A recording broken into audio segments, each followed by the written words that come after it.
My husband Michael looked me dead in the eyes last night while I was loading the dishwasher after getting our kids fed, and my mom settled in her room and said I'm done living like a guest in my own house. If you really loved me, you'd stop prioritizing everyone else over me. I actually stopped mid-motion with a plate in my hand and just stared at him. Because what the hell kind of thing is that to say to your wife who's been running herself into the ground for the past 3 months, taking care of everyone including him? My mom Anne has stage 4 cancer. Stage 4. She's 67 years old, and the doctors gave her maybe 6 months back in October, and she didn't want to die in some facility, so I brought her to live with us. Our house. The house Michael and I bought together 5 years ago, where we're raising our 2 kids, Ava, who's 8, and Carlos, who's 6. For 3 months, I've been doing everything. Waking up at 5 a.m. to help my mom with her morning routine before the kids wake up. Getting Ava and Carlos ready for school. Making breakfast for everyone. Taking my mom to her appointments twice a week. Managing her medications, which is like a full-time job by itself because there's so many and they have to be timed perfectly. Picking the kids up from school, making dinner, helping with homework, getting my mom settled for bed, doing laundry and cleaning and grocery shopping and all of it while also working part-time from home as a medical transcriptionist. And Michael works a normal 9 to 5 as an accountant and comes home and acts like he's doing me a favor by existing in the same house. So when he said that to me, I asked him what exactly he means by living like a guest because from where I'm standing, he's living like a king with a wife who does literally everything. He said, that's exactly the problem. I do everything for everyone except him. I put the plate down and asked him to explain what he needs from me that he's not getting. He started going on about how we haven't had a date night in months, and when we do talk, it's just me complaining about being overwhelmed. I told him I'm overwhelmed because I am. I'm caring for a dying woman who happens to be my mother, while also raising our kids and keeping our household running. He said he understands it's hard, but he didn't sign up to have his mother-in-law living with them indefinitely. I reminded him she's not living here indefinitely. She's dying here, and it's only been 3 months.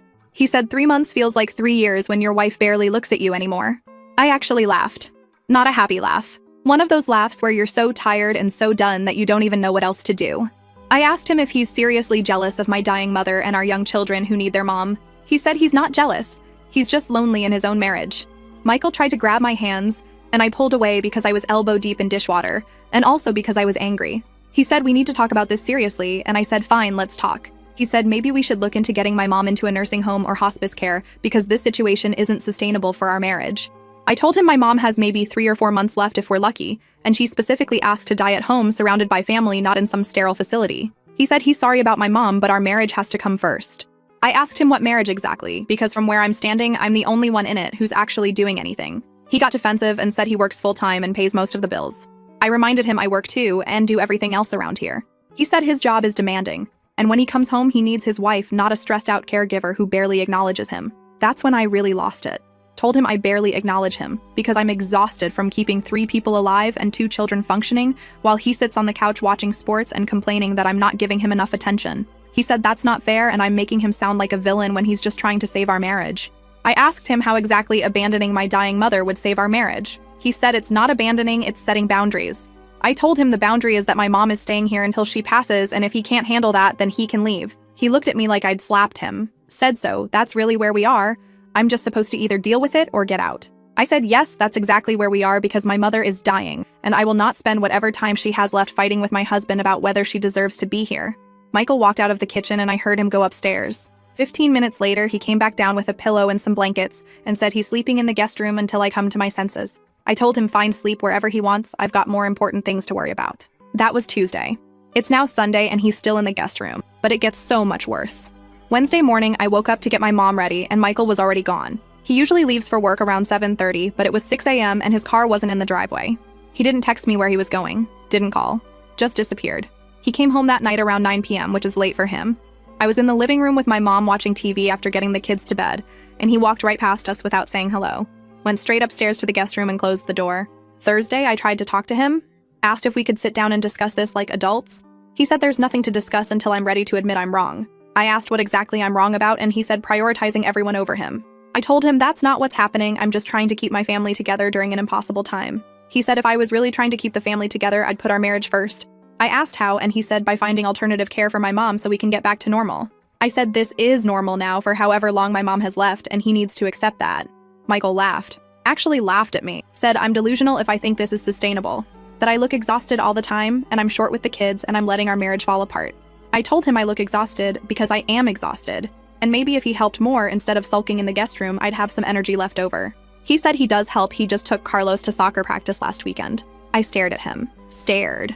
because he took our son to one soccer practice and thinks that counts as helping while I'm doing literally everything else 24/7. I asked him if he's serious right now. He said he's dead serious and he's tired of being made to feel guilty for having needs. I asked what needs specifically. He said emotional needs, physical needs, the need to feel like he matters to his wife. I told him he does matter, but right now my priority has to be my mom because she's dying and our kids because they're children. He said, and what about him? I said he's a grown man who can take care of himself for a few months. He said that's not what marriage is supposed to be. Friday morning, he came downstairs while I was making breakfast and said he's been doing some thinking. My stomach dropped because nothing good ever comes from a man saying he's been thinking. He said he loves me, but he can't keep living like this, and I need to make a choice. A choice. I asked what choice, and he said choose him, or choose the situation with my mom. I actually dropped the spatula I was holding, told him he cannot be serious right now. He said he's completely serious. Either I find other arrangements for my mom, or he's going to start making arrangements for himself. I asked if he's threatening to leave me, and he said he's not threatening anything, he's just being honest about what he needs. I told him what I need is a husband who supports me through the hardest time of my life, not one who gives ultimatums. He said he's been supporting me for 3 months, and where has it gotten him? Sleeping in the guest room and feeling like a stranger in his own home. I told him he's sleeping in the guest room because he chose to move there. He said he moved there because sharing a bed with someone who barely tolerates him anymore was too depressing. I said I don't barely tolerate him. I'm just exhausted from everything I'm doing. He said that's his point exactly. I'm so focused on everyone else that there's nothing left for him. I asked him what he wants from me specifically right now in this moment. He said he wants his wife back. The woman who used to laugh at his jokes and actually seemed happy to see him and made him feel wanted. I told him that woman is still here, she's just buried under 3 months of no sleep and constant caregiving and stress. He said then maybe it's time to let some of that go. I asked how, and he said again, find other care for my mom. I looked at him standing there in our kitchen in his work clothes about to leave for his nice quiet office, while I'm about to spend another day managing medications and doctor appointments and 2 kids, and somehow keeping the house from falling apart. And I said no, just no. My mom stays. He said I'm making a mistake, and I'll regret choosing this over our marriage. I told him I'm not choosing anything over our marriage, I'm refusing to abandon my dying mother, and if he can't understand that, then maybe we have bigger problems than where he's sleeping. He left for work without saying goodbye. Friday night, Michael came home and went straight to the guest room again. Saturday morning, I got up and found him already dressed and leaving. I asked where he's going, and he said out. Just out. He was gone all day. Didn't answer my calls or texts. Came home at 11 p.m., and I was still up because I couldn't sleep worrying about where he was. I asked where he'd been for 15 hours, and he said with friends. I asked which friends, and he said, does it matter? I said, yes, it matters. I'm your wife, and you disappeared for an entire day. He said I've been disappearing into caregiving for 3 months, so now we're even. I told him that's not even close to the same thing, and he knows it. He said from his perspective, it is, I've been checked out of our marriage since my mom moved in. I asked if he's checking out now too, and he said, maybe he is because what's the point of being here if I'm not really here? Sunday morning I woke up and Michael was packing a bag, not a small bag, his big suitcase. I asked what he's doing, and he said he's going to stay with his brother Vincent for a while. I asked for how long, and he said until I figure out what I want. I told him I know what I want. I want my mom to be comfortable in her final months, and I want my husband to support me through it. He said that's the problem right there. My mom and my wants and nothing about what he wants. I said, what do you want, Michael? He looked at me and said, I want you to choose me right now. Choose me over this situation. I told him it's not a situation, it's my mother. He said then I guess I have my answer. He grabbed his suitcase and walked downstairs. I followed him down and he went to the kids' rooms. Woke up Ava and Carlos to say goodbye. They were confused asking where daddy's going, and he told them he's staying with Uncle Vincent for a little bit, but he'll see them soon. Ava asked if mommy and daddy are fighting, and he said no sweetie, sometimes grown-ups just need space. He left. Just walked out the door with his suitcase and drove away at 8 a.m. on a Sunday morning, leaving me standing there with 2 confused kids, and my mom who'd heard everything from her room asking if everything is okay. I checked his Facebook this morning and he changed his status to single. Single. We're not separated officially, we haven't talked about divorce, but he went ahead and changed his status to single like our marriage is just over. My sister Chelsea called me crying because she saw it. My friend Layla texted asking what's going on. His mom Cynthia called asking why her son is saying I chose my family over him. I've gotten messages from like 10 different people asking if we're splitting up. And Michael? He's not answering my calls, not responding to texts. I left him a voicemail saying we need to talk about this properly, and he sent back one text that said you made your choice and I made mine. I'm sitting here on Sunday night after getting my mom her evening medications and putting the kids to bed and doing the dishes and folding laundry, and I just want to scream. My mom is dying. My kids are confused and scared. My husband walked out and is making me look like the bad guy who chose her family over her marriage. His friend Kelvin commented on his single status saying, "Welcome back to freedom, brother," and Michael liked it. His coworker Raymond posted something like, "Sometimes you gotta put yourself first," and Michael commented, "Thanks, man, needed to hear that." He's out there acting like he's some victim who escaped a terrible situation, when the terrible situation is me taking care of my terminally ill mother while trying to keep our family functioning.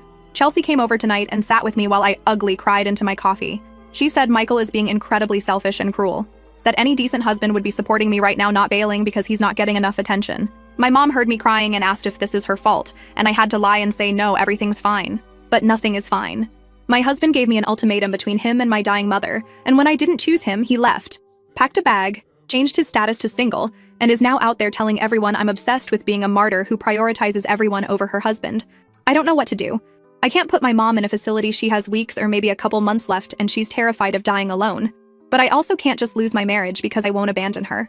Michael won't even talk to me to work this out, he's just gone. Update.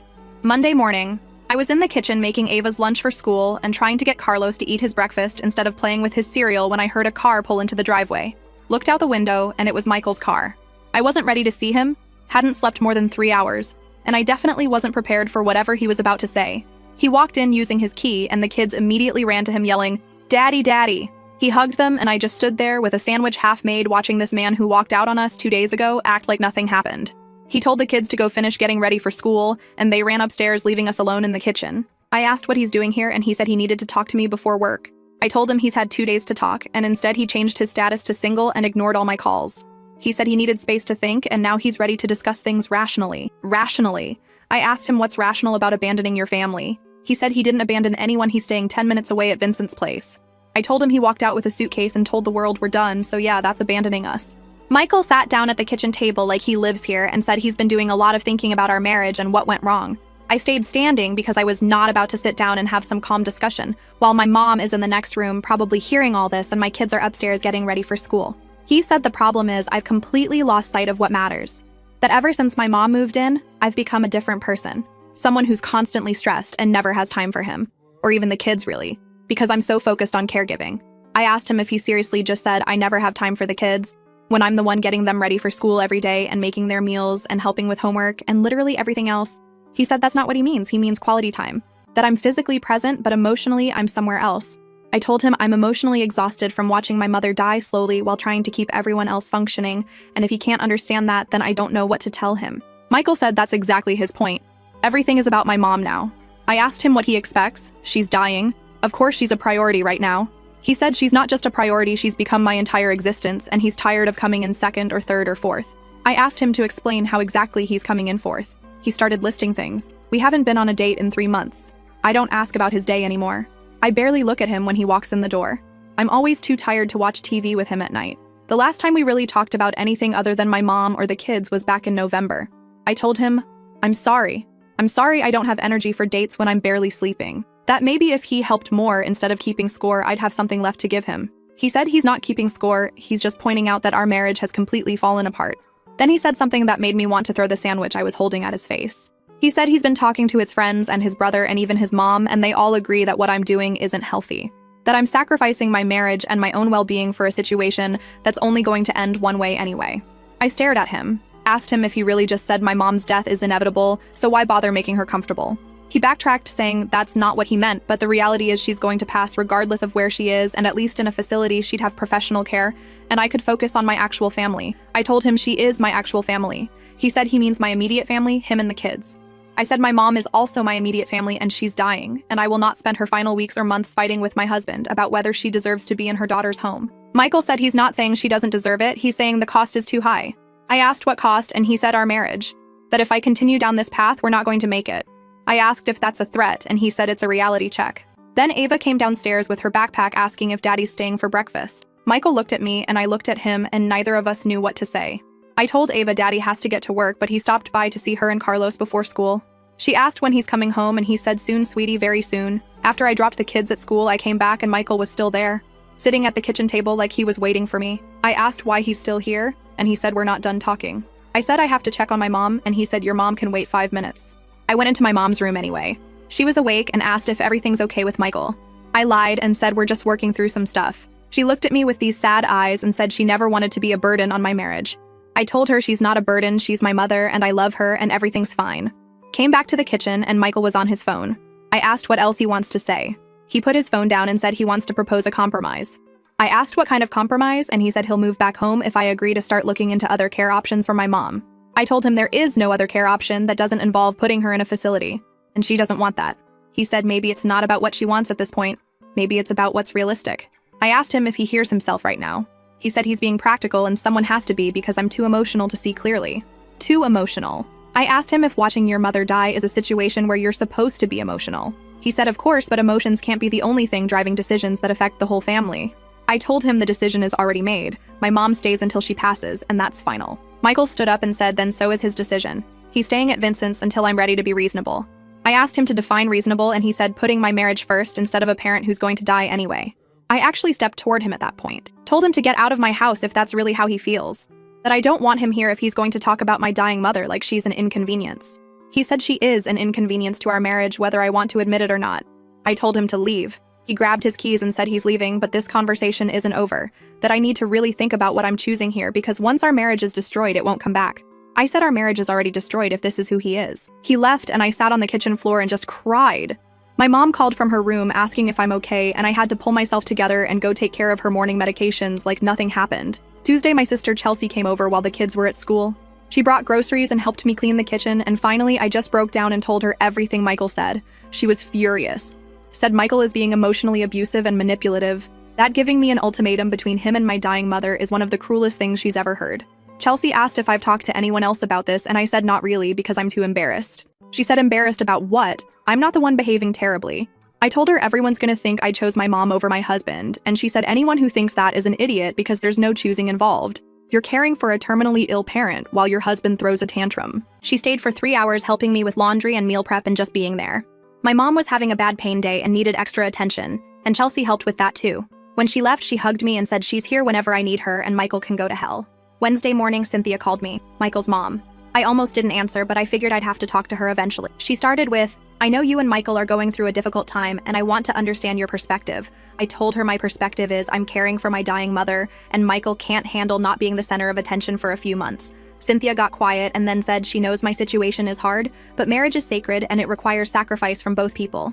I asked her what exactly I'm not sacrificing, because from where I'm standing, I've sacrificed sleep and peace, and apparently my marriage to take care of my mom. She said she means sacrificing pride and being willing to compromise. I asked what compromise she's suggesting, and she said maybe looking into professional home care or part-time facility care for my mom so I can focus more on my family. I told her my mom is my family. Cynthia said she understands, but Michael is my husband, and that relationship has to come first.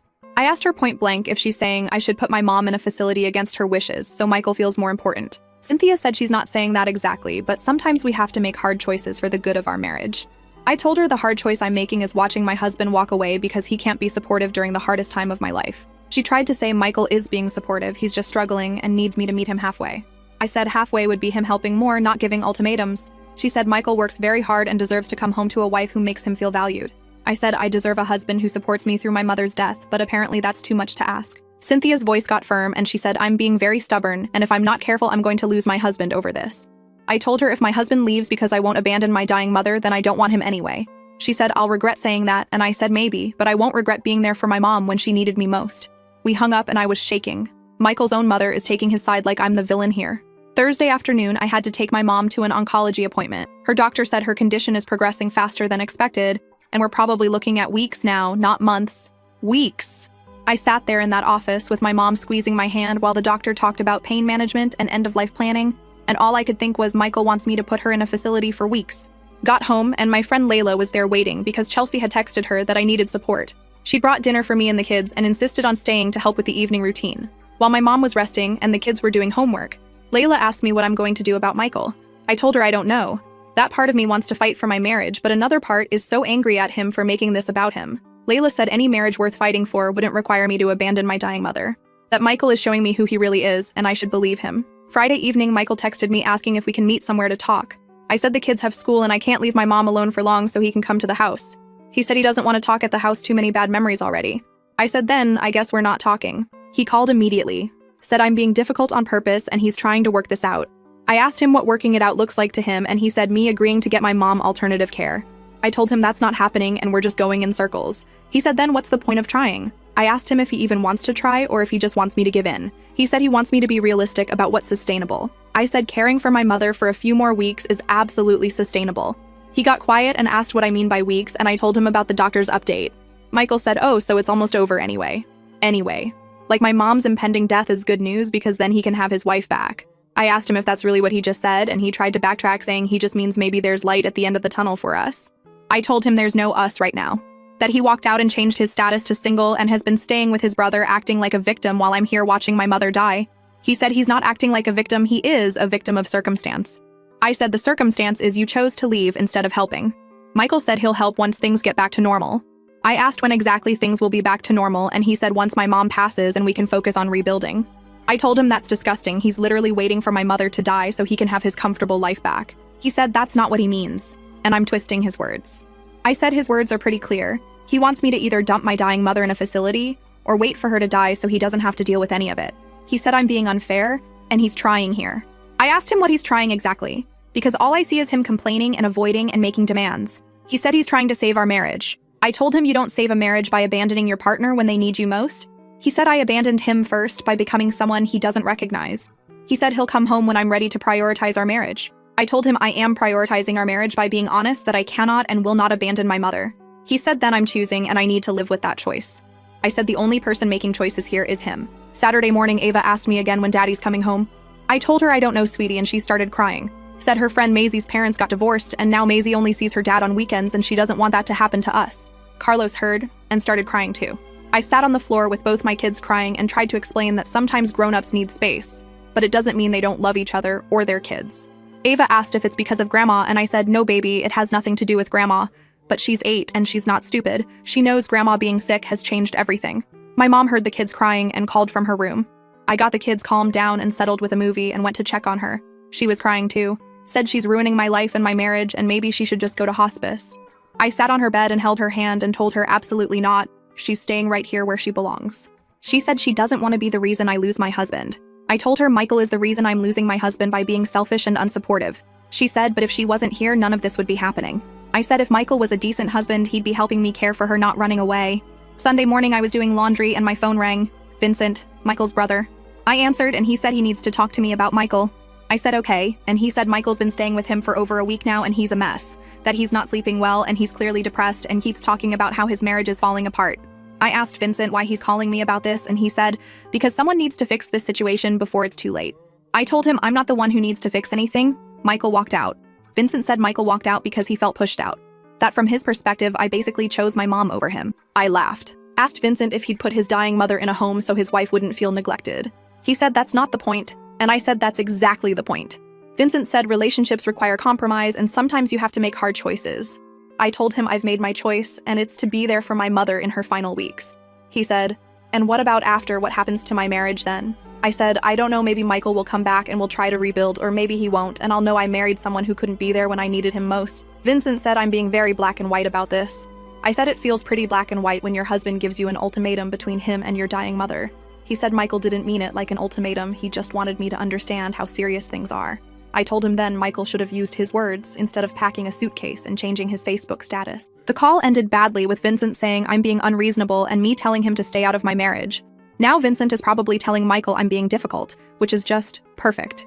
Sunday night, after getting my mom settled and the kids to bed, I sat in my room and looked at Michael's Facebook. He'd posted a photo from some bar with Kelvin and Raymond captioned, finally feeling like myself again. Finally. Like being married to me and parenting our children was some prison he escaped from. The comments were full of his friends hyping him up.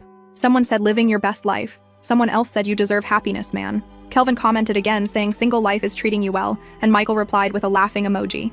I wanted to comment and tell everyone what's really happening. That he's not single, he's just avoiding his responsibilities. That his wife isn't keeping him prisoner, she's exhausted from caregiving while he does nothing. But I didn't, because what's the point? Monday morning this week, Michael texted saying he wants to see the kids. I said fine, come over after school. He said he wants to take them to the park, just them without me there. I asked why, and he said he wants to talk to them without me hovering. Update 2 coming, because what Michael said to our children was so out of line, and now his entire family is coming after me saying I'm poisoning the kids against him. Last update. Monday afternoon, Michael showed up at 3:30 p.m., right when I got back from picking up the kids from school. Ava and Carlos were so excited to see him, ran straight to his car yelling Daddy. I stood on the porch watching him hug them and load them into his car, and something in my gut told me this was a bad idea. But what was I supposed to do? Say no, you can't see your own kids. He said he'd have them back by dinner time and drove off. I went inside and checked on my mom who was having another rough day. Lots of pain and nausea. Spent the next 2 hours managing her medications and trying to keep her comfortable, while also making dinner and doing laundry and checking the clock every 10 minutes. Michael brought the kids back at 6:15 p.m. They came inside and both went straight to their rooms without saying hi to me or asking about dinner. That's weird because normally they're all over me after being out, wanting to tell me everything they did. I asked Michael what happened and he said nothing, they just had fun at the park. I asked if he said something to them and he said we just talked about stuff, nothing bad. Then he left before I could ask more questions. I went upstairs and knocked on Ava's door. She was lying on her bed staring at the ceiling. I asked if she had fun with Daddy and she said yeah, I guess. I sat on her bed and asked what they talked about. She got quiet and then said Daddy told her that Grandma being here is making Mommy too stressed and that's why he had to leave. Asked what else he said, and Ava said Daddy told her that sometimes people have to make hard choices, and Mommy chose to take care of Grandma instead of taking care of the family. I asked if Daddy said anything else, and Ava started crying. Said Daddy told her that Grandma is very sick and probably going to heaven soon, and after that happens, Mommy and Daddy might be able to fix things. That Daddy misses them so much, but he can't come home yet because the house is too sad and stressful right now. I was shaking. Went to Carlos's room and he was playing with his action figures. But when I asked about the park, he got this look on his face. Said Daddy told him that sometimes grown-ups fight because they want different things. That Mommy wants to take care of Grandma and Daddy wants the family to be happy again. Carlos asked me if I don't want the family to be happy and I wanted to cry. Told him of course I want us to be happy, but sometimes we have to take care of people who are sick. He said Daddy said there are people whose job it is to take care of sick people, and maybe that would be better. Michael told our children that I should put my mom in a facility. Used his time with them to plant seeds that I'm choosing wrong, making them think this is my fault. I called him immediately. He answered and I went off. Told him how dare he use our kids to manipulate me. He said he didn't manipulate anyone, he just had an honest conversation with them about what's happening. I said an honest conversation would be explaining that Daddy left because he couldn't handle supporting his wife, not telling them Mommy chose wrong. Michael said the kids deserve to know the truth. I asked what truth exactly, and he said that I'm prioritizing my mom over everyone else, including them. I told him that's a lie and he knows it. I'm taking care of my mom and them and everything else while he's out living his best single life. He said the kids can sense the tension and they deserve to understand why their dad isn't home. I said they deserve to understand that their dad abandoned them, not that their mom is doing something wrong. He said, I'm twisting this, and he was just being honest with them about the situation. I told him if he ever talks to our kids about our marriage problems again without discussing it with me first, I will lose it. He said they're his kids too and he can talk to them about whatever he wants. I said not when it's manipulation disguised as honesty. He said I'm being paranoid and he'd never manipulate his own children. We argued for 30 minutes. Him insisting he just wanted the kids to understand why he's not home. Me saying he's using them as weapons to pressure me. Finally, he said maybe the kids should understand that their mom is making choices that affect the whole family. I told him to go to hell and hung up. Tuesday morning, Cynthia showed up at my house at 8 a.m. Just showed up unannounced while I was trying to get the kids ready for school and help my mom with her morning routine. She knocked and I answered, and she walked right in saying we need to talk about the children. I told her now is not a good time, and she said it's never a good time with me anymore, but this is important. She sat down in my living room and said she heard from Michael that I yelled at him for talking to his own kids. I said I yelled at him for manipulating them. She said he wasn't manipulating anyone, he was being honest about a difficult situation. I asked if she thinks it's appropriate to tell an 8-year-old and a 6-year-old that their mom is choosing wrong. Cynthia said if the shoe fits, maybe I should examine my choices. I stared at her. This woman who I've known for 10 years, who's been to every holiday and birthday, who held my hand at the hospital when Ava was born, is sitting in my living room telling me I'm choosing wrong while my mother is dying upstairs. I told her she needs to leave. She said not until we discuss this properly, because her grandchildren are suffering. I said they're suffering because their father walked out, not because their grandmother is here. Cynthia said Michael walked out because he had no other choice. I backed him into a corner. I asked how exactly I backed him into a corner by caring for my terminally ill mother. She said by refusing to compromise or consider his needs. I told her his needs don't outweigh my mother's life. She said my mother is dying anyway, and destroying my marriage won't change that. Anyway. Everyone keeps saying anyway, like my mom's death is inevitable, so nothing I do matters. I told Cynthia to get out of my house. She stood up and said I'm making a huge mistake and I'm going to lose everything because of pride. I said the only thing I'm losing is a husband who can't support me, and a mother-in-law who thinks I should abandon my dying mom. She left, but not before saying the kids told her they miss their dad and don't understand why mommy is being so difficult. I wanted to scream because, of course, that's what they said after Michael planted those ideas in their heads. Wednesday, my mom had to go to the hospital because her pain wasn't controlled with the home medications. We spent 6 hours in the ER getting her admitted and adjusted and comfortable. Called Chelsea to pick up the kids from school and stay with them. Didn't call Michael because why would I? He's made it clear he's not part of this anymore. Got home at 9 p.m. exhausted and found 3 missed calls from Michael and 2 from Vincent. Called Michael back, and he immediately started yelling about how I didn't tell him my mom was in the hospital, and he had to hear it from his brother who heard it from his mom. I said I was busy managing an emergency and didn't think to update my estranged husband. He said estranged is a strong word, and I said so is single. but that's what you changed your status to. He asked about my mom, and I told him she's stable and probably coming home in a day or two. He said he wants to bring the kids to visit her, and I said, absolutely not. I'm not exposing them to the hospital, and also, you don't get to play supportive family member now. Michael said the kids love their grandma and deserve to see her. I said they'll see her when she's home and comfortable, not in a hospital bed. He said I'm keeping them away from her because I'm angry at him. I told him I'm keeping them away because they're children and don't need to see their grandmother in the hospital. He said I'm being controlling and making all the decisions without consulting him. I asked when exactly he wanted to be consulted, when he was at the bar with his friends or when he was posting on Facebook about his freedom. He said that's not fair, and I said neither is walking out on your family and then demanding to be included in decisions. Thursday, my mom came home from the hospital. Her doctor pulled me aside and said, we're really looking at days to maybe 2 weeks now. Days. I had to sit in that parking lot for 10 minutes just breathing before I could drive her home. Got her settled and comfortable, and the hospice nurse came by to set up more equipment and medications. My mom looked at me while the nurse was there and said she's sorry for all this. I told her to stop apologizing, she has nothing to be sorry for. She said she's sorry Michael left and sorry the kids are confused and sorry I'm so tired all the time. I sat on her bed and held her hand and told her she's the best mom I could have asked for, and I'm grateful for every extra day I get with her. She said she's ready to go whenever it's time, and she just wants to make sure I'm going to be okay. I lied and said I'll be fine. Friday morning, Ava had a meltdown before school. Wouldn't get dressed, wouldn't eat breakfast, just sat on the floor crying. I asked what's wrong, and she said she doesn't want grandma to die and she doesn't want daddy to leave forever. Carlos heard and started crying too. I ended up sitting on the floor with both of them, just holding them while they cried. Called them in sick to school and let them spend the morning watching movies. My mom heard the commotion and asked if the kids are okay. I told her they're processing everything and they'll be fine. She said maybe Michael is right about the kids being affected. I told her Michael doesn't get an opinion right now. Friday afternoon, Michael showed up without calling first. Just rang the doorbell, and when I answered, he pushed past me saying he's here to see his kids. I told him he can't just show up whenever he wants, and he said this is still his house too, he's on the mortgage. We stood in the hallway arguing, and Ava came down the stairs asking what's happening. Michael immediately went into dad mode, all smiles and hugs, asking if she's okay. She told him she stayed homesick, and he looked at me accusingly like I didn't tell him on purpose. Michael sat with the kids for an hour, and I tried to give them space, but I could hear him telling them how much he misses them, how he wants to come home so badly, but grown-up stuff is complicated, how he hopes things will be better soon, making promises he might not keep, and giving them hope that's maybe false. After he left, Ava asked me if daddy's coming home soon. I said, I don't know, sweetie, and she said, but daddy said he wants to. I told her wanting something, and it actually happening, are different things. She asked if I want daddy to come home, and I didn't know how to answer. Do I want Michael to come home?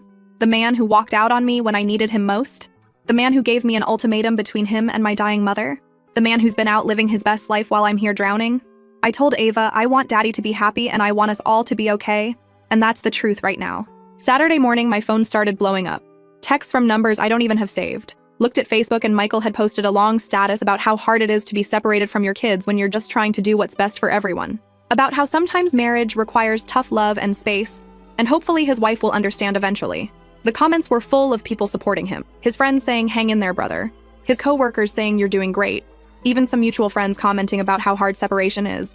And I'm sitting here with our kids and my dying mother looking like the villain who pushed him away. I wanted to comment and tell the truth, but what's the point? Michael has already painted himself as the victim who had no choice but to leave.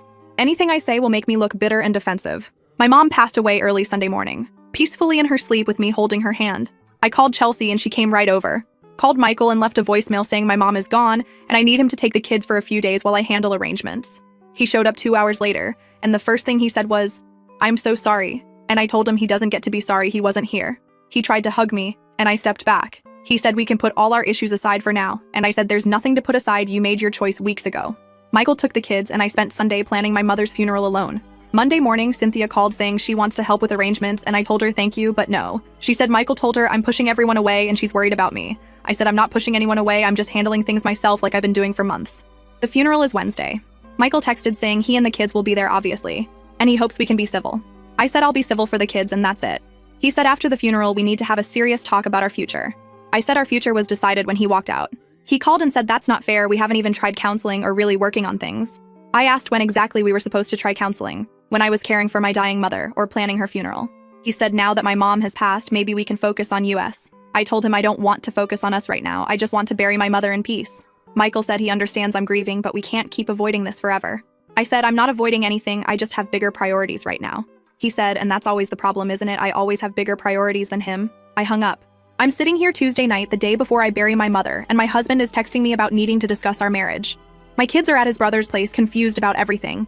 My house feels empty without my mom. And Michael wants to talk about US like I have anything left to give to a relationship with someone who abandoned me when I needed him most. I don't know if I want him to come back. I don't know if I can forgive him for leaving. I don't know if loving someone is enough when they've shown you they won't be there when things get hard. All I know is I'm burying my mom tomorrow and somehow I have to figure out what comes next. Final, small update. The funeral was 3 weeks ago and I'm writing this because people keep asking what happened with Michael. At the funeral, Michael sat next to me with the kids between us. He kept trying to hold my hand during the service and I kept pulling away.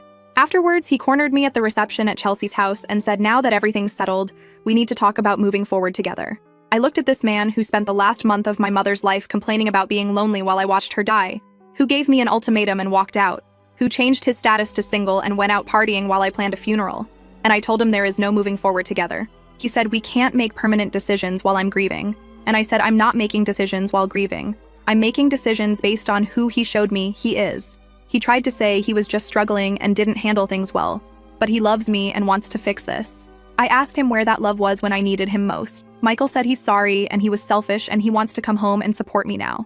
I told him it's too late for now, that I needed him then, and he chose to leave. He said everyone makes mistakes and marriages are about forgiveness. I said some mistakes are too big to forgive. He started crying right there at my mother's funeral reception, saying he can't lose his family over this. I told him he already lost it when he packed that suitcase. He asked what about the kids, and I said we'll figure out custody, but he's not moving back into my house. Last week, Michael came by to pick up more of his stuff and tried again. Said he's been in therapy and realizing how wrong he was, that he wants to prove he can be better. I asked him if his therapist knows he manipulated our children and used them as weapons against me. He said that wasn't manipulation, it was just trying to help them understand. I told him to take his stuff and go. He said I'm being cold and unforgiving and this isn't the woman he married. I said the woman he married died a little bit every day for 3 months while he complained about being neglected. He said that's not fair, and I said neither was any of this. Michael's still staying at Vincent's. We're figuring out a custody schedule through lawyers now because every conversation turns into him trying to convince me to give him another chance. Cynthia keeps texting saying I'm being too harsh and everyone deserves forgiveness. I blocked her number last week. The kids are adjusting. They miss their dad, but they're not crying every night anymore. Ava asked me if Daddy's ever coming back home, and I told her probably not, but Daddy still loves her and Carlos very much. She said she understands because sometimes grown-ups can't fix what's broken. My house feels different without my mom, but also peaceful in a way it hasn't been in months. No more fighting, no more Michael sulking in the guest room. Just me and my kids figuring out our new normal. Shout out to everyone who said Michael would expect to waltz back in once my mom passed. You were right. To everyone who said I deserve better than someone who abandons me during crisis. Thank you. To the person who said his true character showed when things got hard. Absolutely correct. I'm 34 years old with 2 kids and a marriage that's ending because my husband couldn't handle me caring for my dying mother. And somehow I'm okay with that. Because I know I did the right thing. I was there when my mom needed me. I didn't abandon her to save a marriage with someone who would ask me to. Michael can have his freedom and his victim narrative. I have my self-respect and my kids and the knowledge that I showed up when it mattered most.